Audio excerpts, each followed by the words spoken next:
સુરત અડાજણમાં રણબીર કપૂરના એક કાર્યક્રમમાં 20 લોકો ઇજાગ્રસ્ત, પરફોર્મન્સ કર્યા વિના જ એરપોર્ટ રવાના.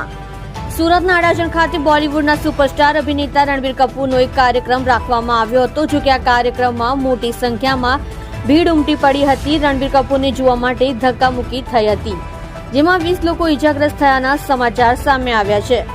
રણબીર કપૂર એક જ્વેલર્સના ઉદ્ઘાટન માટે આવ્યો હતો. પ્રાપ્ત માહિતી પ્રમાણે સુરત જિલ્લાના અડાજણમાં શનિવારે રણબીર કપૂર એક જ્વેલર્સના ઉદ્ઘાટન માટે આવ્યો હતો.